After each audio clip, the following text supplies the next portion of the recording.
Well, Okay. everyone, it's Shane Kanto, your Wasteland Reviewer. Welcome to Lost in the Wasteland, my weekly interview show where I get to learn a little bit about somebody else's perspective on movies. And we're going on a long time on this show, and I have a new guest, friend of mine, Mike Engram. Thank you so much for coming on. Thank you for having me. I was about to start clapping like a stupid. Like, Yeah, I cue in that later. I control the applause here. But before we get started, Mike, would you like to shamelessly plug anything? I have a YouTube channel where I do Let's Reads and Let's Plays. I still don't know if they're actually called Let's Reads, but it's yeah, God, Shane can link it in the comments. It feels weird saying it out loud. Not the But comments, no, the I description. I will definitely put the link in the description for the video, so you have access to Mike's channel. And it doesn't matter if they're called that or not; they are now because you called them it. So there you go. Hey, See, you're a trendsetter, Mike. I gotta do it the Fonz way. Hey, Hey. I don't have any jukeboxes to punch. If only we had jukeboxes still. But now, Mike, I always Yeah. like to get this started by asking people their least favorite question because a lot of people, it's a very hard question. Others, you have a very decisive answer. But how about you, Mike? What's your favorite film? Well, like I said before, I took notes and I'm looking at them and it's like, why did you do this? This is a weird thing to take notes on. But it basically came down to two movies because of the way I handle these two movies. It's the half jokey answer is Mirror Mask, which is Jim Henson product. Well, I guess just Henson, but whatever they called it after he died. Mm-hmm. I don't know if you've seen Mirror Mask or not, I but don't that think so. was a movie. I enjoy showing that movie to so many people that I almost destroyed my damn life trying to make sure somebody saw that movie. But because I almost destroyed my life trying to show someone that movie, I'm inclined to shunt that to the side and say it's Labyrinth. There you go. It's like, how dare you, Mirror Mask, like picking Labyrinth over you? But because I have a lot of memories with Labyrinth, not only was I not even supposed to see it when I did, because when I was a kid, we would get videotapes from Blockbuster. This is Mm-hmm. before Hollywood Video was even a thing. Ooh, I'm old. Uh, and my dad would well, we procured our own copies by way of my TV, and I was told that I should go to sleep for school and not pay it any attention, which I failed to do because I was like 7. So me and my sister, she was on the top bunk, I was on the bottom bunk, would just turn over and watch the movie anyway. And it became one of our favorite movies because I guess breaking the rules to see it. But she got me a DVD of it for my 13th birthday, and I just turned 32 a couple months ago, and I still have it. There you go. Those are the special DVDs in the collection where Yeah. it's just like, I've had this for almost 20 years. But yeah, Labyrinth is so much fun. David Bowie, Muppets, and dancing David Bowie with tights. I'm not sure if I apologized at our movie night for singing along to all the songs, but because should I apologize? I don't feel like I need to. That's I'm okay. gonna do it. I sang along to all the Muppet songs, so we're all good. It's fair game. But yeah, Labyrinth is definitely a fun time. But You know, sometimes when David Bowie throws a baby doll pretending to be somebody's kid into the air, you gotta sing along. absolutely, sounds like a perfect time. But Mike, what's your earliest memory of going to the movies? Well, I'm glad I wrote this one down because I definitely just stared into the middle distance when you asked me that. Um, I remember I had to look it up because it was either Harriet the Spy or Men in Black. But I Nice. remember I went to the movie theater to see Harriet the Spy with my grandmother and my sister, and for whatever reason, my memory refuses to let me acknowledge that either one of them were there for it. And it also won't even really let me remember actually watching the movie. The way the memory presents itself is sitting in a movie theater in the exact center. The whole room is red with curtains on the sides of the screen, but instead of the movie, it's the picture of the VHS that had Michelle Trachtenberg with the magnifying glass. And I just I know I saw it in theaters, but I can only ever think of the orange videotape. Oh yes. those were special moments when the VHS tapes had different colors. Like Yeah. Jim Carrey's The Grinch was just straight green. Those were some special times. And for all of you out there who don't know what a VHS tape is, I'm sorry. It was that happy middle ground in between the tapes being made of sturdier plastic and when they were still willing to be festive before the DVDs came in and killed them all. Yep. I was actually talking about VHS tapes and evolution of physical media in my analytics class today, so relevant. I didn't talk about all the colorful ones though. Did any of them know what floppy disks are? I didn't bring up floppy disks. It was mostly talking about movies and music. I've discussed with my dad lately how bizarre it is that in like a 3 year span of my life, I went from being told in junior high to go buy a floppy disk to high school having a 16 gig flash drive. And it was so weird. Advancement. We've lived through so much of it. Now, Mike, do you have a particular favorite genre of movies? So when I was a kid, I used to say it was horror movies, but I said horror movies because I didn't know there was a difference. I was a kid, but my friends who were my age were like, "Ooh, you said a bad word," and I'm like, "I just meant scary movies. What bad word could that be?" So I don't know what kind of upbringing they had, but That is a now, bad word in this house. but nowadays it's like action adventure fantasy movies. It's about the same kind of thing of how I read Stephen King when I was 14, but now I like Percy Jackson. Or Nice. like growing up watching Family Guy, but now Family Guy bores me and I watch like Owl House. Nice. But I also like heist movies because those are usually a lot of fun. Or movies where there's a mystery happening and me and my dad spend the whole movie seeing if we can try to figure it out based off of like cues and keys. Which is probably why I'll just go, I bet that's going to happen. And then Ryan's like, stop that. Oh, love a good mystery. Get some Benoit Blanc telling us about this murder mystery. I didn't put this in the notes, but now that I've said it, I feel like I might be starting to lose my grip on action adventure because between the MCU and The Rock insisting on being in like everything, little inclined to just that genre now. So maybe just like heist movies and fantasy. No, It's wait, like, he's come in. on. Damn it, he's in those too. Ah. It's like, come on, Rock, stop dressing up in your tan safari outfit and showing up in movies. What if he does a sequel to The Tooth Fairy, but it's a tan safari tutu? I think we should give up all faith in humanity at that point, Mike. So, hey, keep an kid, eye out. I'm not allowed to lose, so I got to sock you in the jaw for your molar. What? Tooth Fairy. Oh my God. Rock does not lose fights in movies ever. Mike, who are some of your favorite filmmakers? Filmmakers. As I'm like, for people at home, every time I do that, I'm turning slightly to look at my TV because that's where I have the notes vibing at. And I had to look up. I'm like, all right, so I want to say Jim Henson. Does he count as a filmmaker? So I googled it. I think so. I was like, was Jim Henson a filmmaker? And it's like 3 sources say yes. I'm like, all right, Hey, cool. we make the rules around here, so I think Jim Henson's a filmmaker, and he sure made some cinematic magic. It wasn't until we started talking about this out loud that I realized the way that I've been in my head internalizing Jim Henson as a filmmaker is him just holding his hands out and Muppets come out. Just like magical Muppets. All right, guys, time for the new Muppets movie. Whole bunch of Muppets come out of his hand, and then Tim Curry walks up. Hey, Henson, what's going on? Just get ready for the next Muppet. Looks like we're going to have some rat Muppets. Oh, I wish there was more Tim Curry with Muppets. Yeah. We'll just have to settle for Treasure Island. I guess if they put him in the next FNAF movie, they'll technically have Tim Curry in a movie with Muppets. Because all the animatronics are Jim Henson Company. So that is very true. They got Shaggy instead.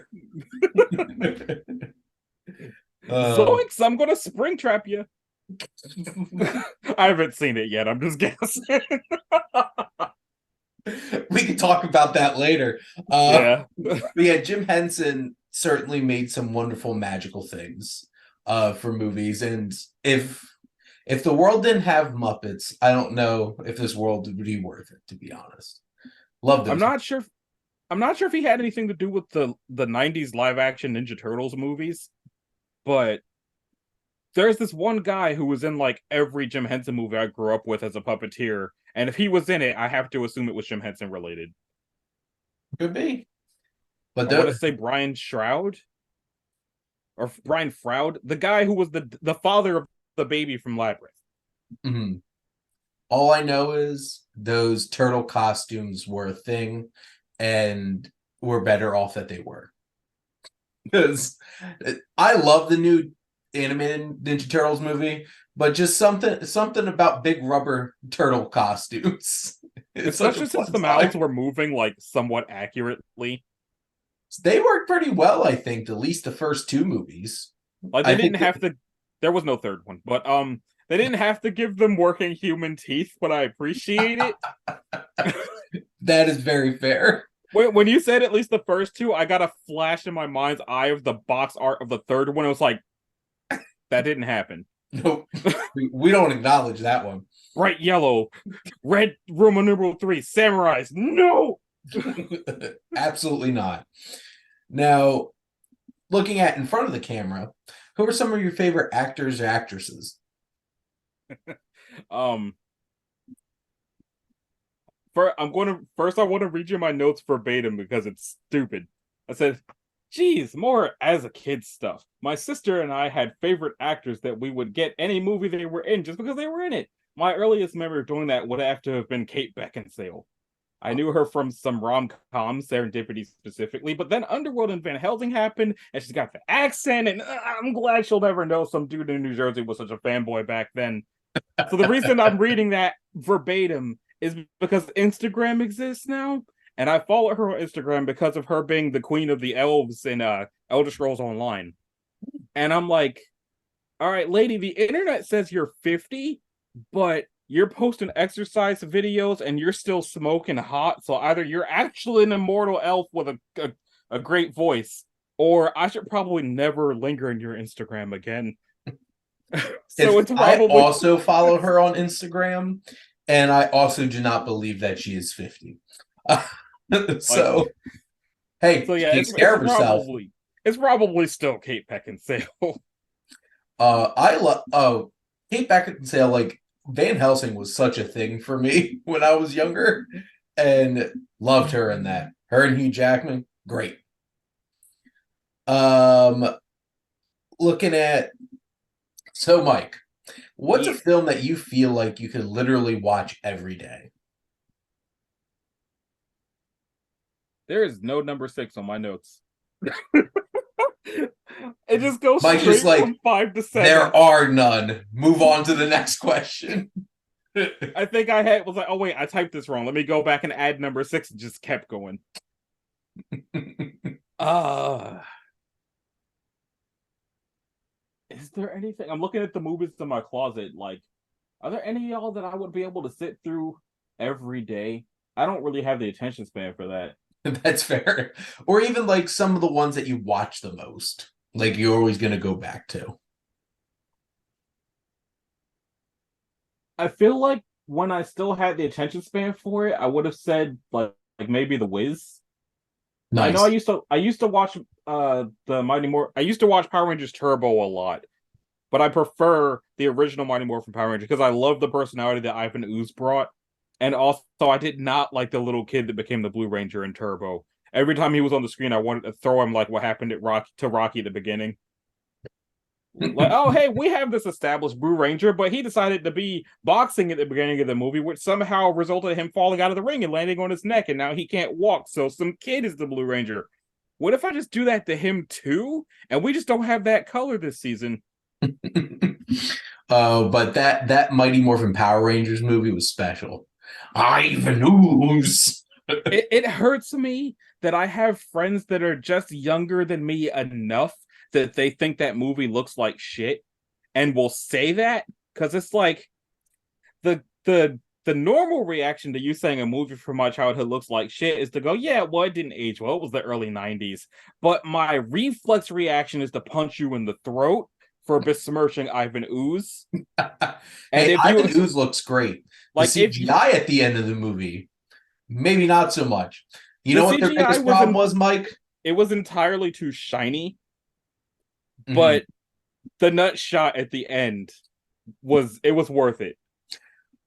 What are you doing? Taking care of business. Ooh, The that was worth reason it. that Mighty Morphin Power Rangers is great is because they are humans in humans in normal size costumes on tiny ass models.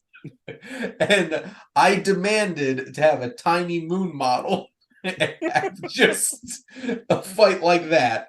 But we didn't. We got CGI instead because they're like, hey, look, it's the 90s. We have money. You know what bugs me about being a fan of that movie is that I was also a fan of the new one, and so many people hated it because they felt it took too long for them to actually power up and get in the Zords. And I'm like, well, you see, when the first movie happened, there had already been like 2-3 seasons of TV show, and even then they were able to go, all right, we got one 23-minute episode with commercial breaks. Y'all got to be a team right now. And they did it. And then they just rolled with that. But the movie had the time of a movie for them to actually meet each other because there was no reason for any of them to be friends. There was Yep. no reason any of them should have known martial arts, so it showed them learning how to fight. There was no reason they should have just been able to immediately use these powers, so they were learning that. I really liked how they handled it slowly. They gave them real, like, interactive. We got to see them actually become friends and gain a reason to be Power Rangers. And people hated it because they thought the morphing took too long. I got to tell you, when I saw that movie in theaters with Ryan and Dave's brother, and they dropped the Mighty Morphin Power Rangers theme from the movie from when we were kids, I popped the fuck off. I was like, oh! I was just in the theater just freaking out. I was so excited. All I have like, to oh man, they say, backhanded Rita in the space debater. It was so good. all I have to say about that movie is if you didn't immediately turn around and love that movie when Go Go Power Rangers started playing, you're hopeless. Because like the whole first 2/3 of the movie happened, and you're like, okay, this is a little bit more intense and like grounded and gritty, and then bam, the Power Rangers theme song started playing. I'm just like, yep, I'm in. Let's do this. A fun comparison I would make between movies that people might not like that I'm making this comparison. The moment when Jason, as the Red Power Ranger, saved his father after being called a failure is comparable to Miles saving his dad in Into the Spider-Verse. His dad may not have thought he was a failure, but he spent the whole movie thinking he was a failure that was responsible for the death of Spider-Man. And Jason is like, oh, I ruined all of my dad's faith in me over a dumb trick, and he thinks I'm useless and hopeless and a criminal, but I just saved his life as one of my first actions of having superpowers. And he's never going to know it was me. I appreciate that comparison. I've just Now, been playing a lot of Spider-Man. that is very fair. Now, Mike, what's a film that you really like because it connects to another interest of yours? Wow, I misread the hell out of that. Well, how did you interpret that question? I read what film connects closely to you, and I'm like, I don't think movies do that. They can, Mike. What are you talking about? But then my notes were all the stuff I already said about Labyrinth at the beginning, but then I swerved. It looks like I swerved away from talking about Labyrinth, and I had a whole thing that I wrote that sounds all. So I guess this is another one where I might actually read what I wrote and then talk about it, if that's all right. Okay. I said, it says, for this one, just explain why you like Labyrinth. But if that isn't what the question is actually asking, and you want a movie that I feel like connects to me as a person and not just something I vibe with to an extreme level, I don't know what to tell you. So as you can see, I read this wrong so bad. Most movies are too fantastical to really connect with. I haven't lost loved ones in exploding buildings, as far as I know. I'm not an ace detective. I can't save the world. But as I was typing these notes, Big Hero 6 has been staring at me from the closet. Tadashi's gone! Echoing in my head whenever I think about it. I'm not sure exactly why that hit me as hard as it did, but I never really lost that, and it genuinely has me worried about ever watching that movie again. That Because hits a chord. I watched that movie with my dad, and when it got to that part where Baymax is trying to help him, and he just, Tadashi's gone! And every time I think about that movie, I just hear that in my head, and I almost start crying. Because the delivery of the line, which makes it so much weirder that they had the Kingdom Hearts 3 level of from Big Hero 6 be a sequel to the movie. Because the Kingdom Hearts 3 level is the canonical solution to that Baymax getting trapped in the other dimension. It's weird. It doesn't really take away from it, but it's still weird that they're all acting a lot happier than they actually are, which I guess is what made Tadashi mesh with Sora, but that's not the question. But if it's what film connects closely to another interest of mine, would that be like if it's a movie that's like an anime movie and I like manga and whatnot or something like that? It could be. Fooly Cooly. Definitely Fooly Cooly.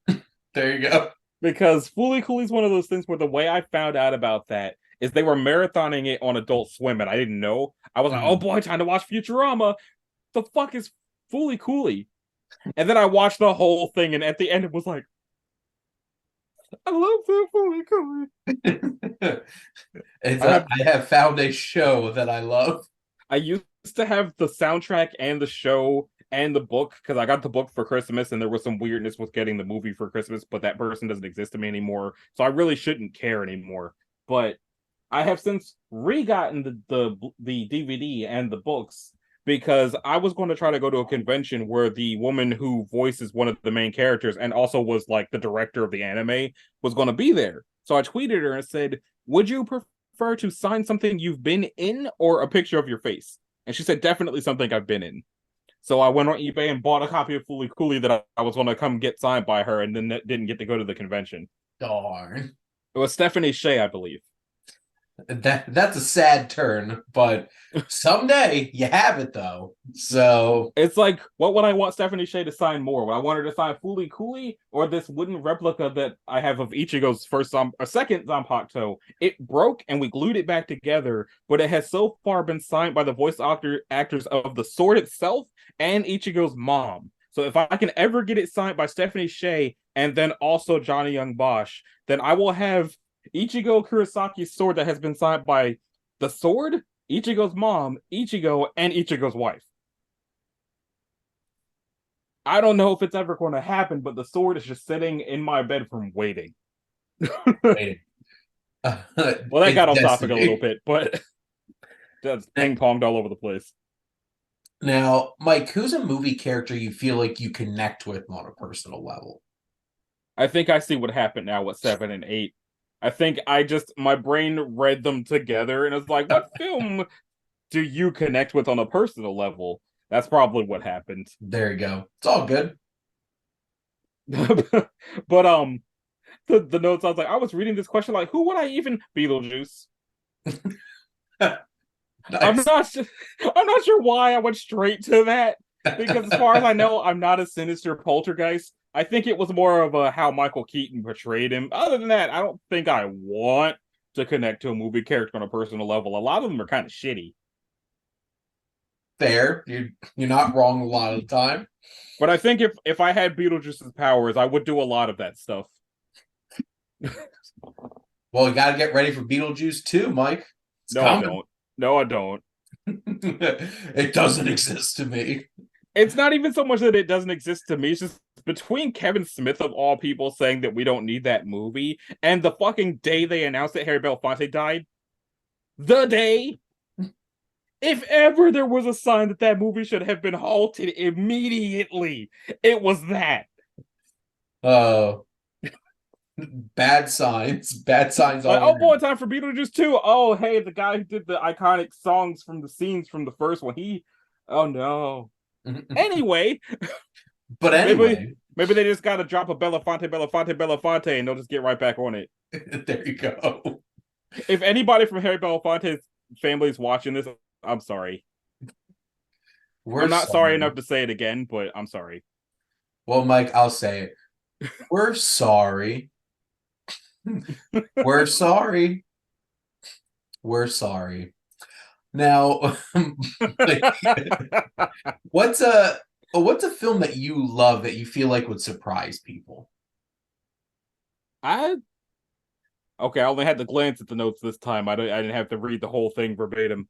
Um, at first I was like, "Are my movie interests even interesting enough for that to happen?" But there was a movie my dad had that I used to watch a lot because it was a movie my dad liked, and I think there was no other reason than that. It was Wizards, the 1997 animated movie. I don't know if have you heard of it? I don't know. But You said Wizards? yeah, just type in Wizards 1990 or 1977. Interesting. I've seen this poster before. 100%. So my dad had that on VHS, and it was one of the tapes, like I said, where they were made of a stronger plastic. It had a texture to it. Like you could run your nails across it, and it felt like an antique. Is that a space swastika? It's not a space swastika, it just is a swastika because the premise of the movie was humans destroyed the world with nuclear warfare. 2 million years later, fantasy creatures exist. There are two brothers, they are the wizards. One of them decided he wanted to embrace technology because they shunned him for being an ugly mutant, and the other one embraced magic. He found a tape projector of Nazi propaganda and used it to brainwash people and build an army to fight the magical people. Well, I And know what's going on my watch list. yeah, and I was like, I was reading about it, like, why do I remember this movie having really like messed up Nazi stuff in it? Reads it up on Wikipedia. That's why I remember messed up Nazi stuff because it was messed up Nazi stuff. They were Nazis. I wonder if we should bleep how many times we just said that. Hey, we're not saying it in a good way. We do Yeah, I not know. condone Nazis here. Fascists No, suck. no. Yeah, no. So take your fascist stuff elsewhere. Take your fascist, sit him on a cactus.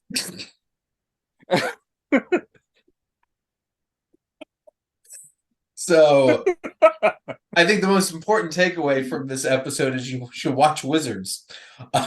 The second most important takeaway is that thing I just said should go on a t-shirt. Yes. Take your fascist, sit him on a cactus. Trademark it, Mike. Make those residuals. Sell them shirts. We need them more than ever. But just that gotta make sure like an interesting movie, like so I definitely check it out. They gotta be in 5X so everybody can fit them. I refuse to have this be the fattest country in the world and not make clothes for the people who live in it. That's bullshit. Thank you, Mike. I appreciate that as I slide into my 3XLs at this point. So I've just been getting 5Xs because I'm a 4X and I know it's just going to shrink.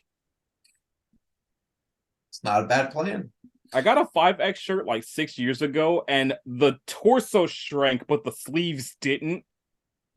So now, like, it's a tight shirt around my gut, but the sleeves come down to like here. That's an interesting turn of events there. If I put on a gnome beard, I'm going to scare somebody. Now, you should have done that for Halloween as we're recording this on Halloween. Oh, I'm not going outside to do that on my street. That's a real quick way to get shot. Now, Mike, I have one last question for you. What do you love most about movies? Let me just scroll this mouse over. Because I do feel like I need to read this one verbatim because I wrote it like I was going to say it exactly. Mm-hmm. I love that a good movie in a theater can take away pretty much the rest of the world around you, make you forget the things you have to do about your life for an hour or two or four. A good movie can pull an emotional response from you, make you feel for the characters and their situations, teach you some new songs to be obsessed with, and new actors to follow. I love that a good movie at home can let you laugh and talk and discuss it with friends and family, provided they have seen it and won't get mad at you for interrupting. I rarely have the attention span to sit through an entire movie alone, but when I can, I like being able to go excitedly talk about it with my dad when I'm done. I appreciate that, Mike. It's a good one. And Mike gets to watch movies with other people at movie marathons once a month. Whenever I can actually make it. Yep. Which we have one coming up. Half the times that I can't make it, it's I don't find out I can't make it until like that Wednesday, and it's like, dang. Oh crap, I can't actually do this. But oh no. Oh no.